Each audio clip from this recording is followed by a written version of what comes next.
सबसे बड़ी गलतफहमी पता है आप लोगों को क्या है? कि एआई सब प्रॉब्लम सॉल्व कर देगा। नहीं करेगा।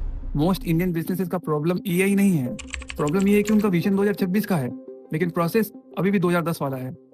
पिछले कुछ महीनों में मैंने 10 से ज्यादा बिजनेसेस को ऑडिट किया और हर जगह मुझे एक ही पैटर्न दिखा।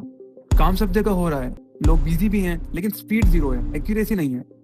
और याद रखना, जिस बिजनेस में स्पीड नहीं होती वहां पैसा लीक होता है और होता रहेगा। अब सीधा मुद्दे पे आते हैं। पिछले 3 महीने में 10 बड़े इंडियन बिजनेसेस को ऑडिट किया मैंने। पूरी लिस्ट नहीं दिखा सकता, सिर्फ वो 4 केसेस दिखाऊंगा जहाँ सिस्टम चेंज होते ही डायरेक्ट इम्पैक्ट पड़ा रेवेन्यू पे। इंडस्ट्री कोई भी हो, प्रॉब्लम सेम थी। सिस्टम मार्केट से स्लो चल रहा था और धंधे का एक उसूल है, स्लो सिस्टम सिर्फ टाइम वेस्ट नहीं करेगा, वो तुम्हारा पैसा भी खा जाएगा। अब पहला केस रियल इस्टेट का था।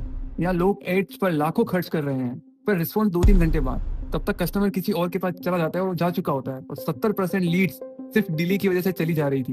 मेरी टीम ने सिंपल एआई सिस्टम बिल्ड किया। पहले कुछ दिनों में रिस्पॉन्स टाइम इंप्रूव हुआ, फिर धीरे धीरे सिस्टम ऑप्टिमाइज हुआ, क्योंकि ऑटोमेशन में सिस्टम टाइम लेता है ऑप्टिमाइज होने के लिए। और आज रिप्लाई सेकंड्स में आते हैं। रिजल्ट्स कन्वर्जन ऑलमोस्ट 3 गुना ज्यादा तक इंप्रूव हुआ।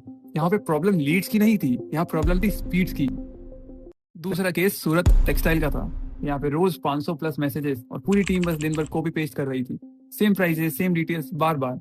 बिजनेस कम, मैनुअल काम ज्यादा था। तो यहाँ सिंपली सिस्टम इंप्लीमेंट किया, व्हाट्सएप को बैकएंड से कनेक्ट किया।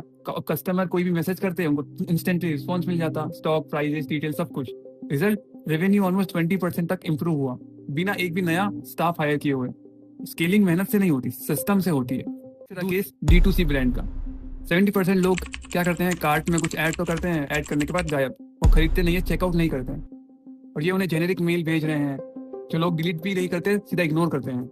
हमने इंटेलिजेंट व्हाट्सएप रिकवरी इंप्लीमेंट किया। 1 घंटे के अंदर फॉलो अप, साइज, प्राइस या ट्रस्ट इश्यूज अगर कस्टमर को कोई है तो वही सॉल्व किया। रिकवरी 3% से बढ़कर 24% तक आ गई। प्रोडक्ट में काफी दम था, पर चेकआउट प्रोसेस काफी वीक था। और last case Rajkot manufacturing. WhatsApp पे हाथ से लिखे हुए बिल्स आ रहे थे और टीम मैन्युअली एंट्री कर रही थी उन बिल्स को। यहाँ पे 15% का एरर, मतलब हर महीने 7 लाख का डायरेक्ट नुकसान। हमारी टीम ने OCR प्लस EI लगाया। एंट्री 7 मिनट से लेकर 30 सेकंड हो गई। Error almost zero. प्रॉब्लम काम का लोड नहीं था, सिस्टम काफी बिगड़ा हुआ था। अब एक फंडामेंटल ट्रुथ को समझो, ऑटोमेशन हर जगह सोल्यूशन नहीं होता। मार्केट में 90% इंप्लीमेंटेशन इसलिए फेल होते हैं क्योंकि लोग स्ट्रेटेजी से पहले टूल्स खरीद लेते हैं कि ये टूल्स हमारी प्रॉब्लम को सॉल्व कर देगा, बट ऐसा नहीं होता। इसका सबसे बड़ा रीजन है कॉम्प्लेक्सिटी। प्रोसेस क्लियर ही नहीं होता है और लोग उसको ठीक करने की बजाय सीधा ऑटोमेशन इंप्लीमेंट करवा देते हैं। अगर प्रोसेस ही गलत है और तुम उसको ऑटोमेट करते हो तो तुम सिर्फ गलती को और फास्ट कर रहे हो।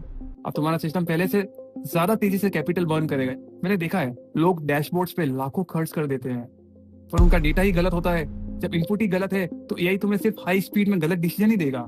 लोग टूल्स के सब्सक्रिप्शन पे पैसा फूकते हैं, पर सिस्टम थिंकिंग पे जीरो इन्वेस्टमेंट।